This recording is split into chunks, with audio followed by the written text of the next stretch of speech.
પોરબંદર જિલ્લામાં ગત રાત્રે વરસેલા 1 થી 2 ઇંચ વરસાદ બાદ મેઘરાજાએ વિરામ લીધો છે, પરંતુ ઉપરવાસના પાણી છોડવામાં આવતા હજારો મકાનોમાં પાણી ઘૂસી ગયા છે, જેને લીધે લોકોએ પારાવાર નુકસાની સહન કરવાનો વારો આવ્યો છે।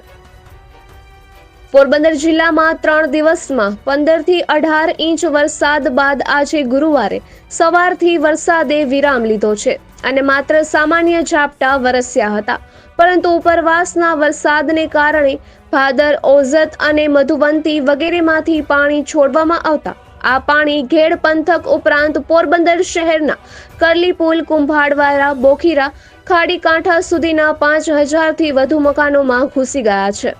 શહેરના મિલપડા, ઝુંડાળા અને કડિયા પ્લોટના ખાડીકાંઠા વિસ્તારથી લઈને ખડપીઠના જૂના અને નવા કુંભાડવાળા વિસ્તારના 5000થી વધુ મકાનોમાં પાણી ઘૂસી ગયા છે। કેટલાક વિસ્તારમાં 4 થી 5 ફૂટ પાણી ભરાયેલા છે, જેને લીધે લોકોએ ઘરવખરી પણ પડતી મૂકી સલામત સ્થળે આશરો લેવાનો વારો આવ્યો છે। ખાડીકાંઠાના વિસ્તારના લોકોએ જણાવ્યું હતું, એક પાણી છોડવા અંગે કોઈ જાણ પણ કરવામાં આવતી નથી। રાત્રિ દરમિયાન એકાએક પાણી ઘૂસી જતા લોકોની ઘરવખરીને ખાસ્સું નુકસાન થયું છે।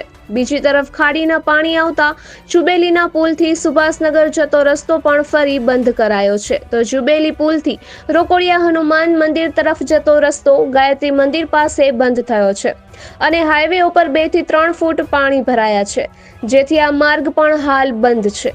રોકડિયા હનુમાન મંદિર નજીક આવેલ સોસાયટીઓમાં હજારો લોકો વસવાટ કરે છે, જેઓને 4 કિલોમીટર દૂર ફરીને પોતાના ઘરે જવું પડે છે। પોરબંદરમાં 40 વર્ષ બાદ ભાદરના પાણીનો કહેર જોવા મળ્યો હતો।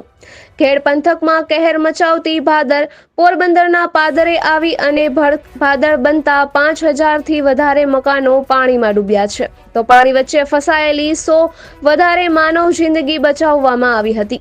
શહેરમાં ધસમસતા પાણી વચ્ચે અનેક લોકોનું સ્થળાંતર કરવામાં આવ્યું હતું, તેમને રહેવા જમવાની વ્યવસ્થા કરવામાં આવી હતી।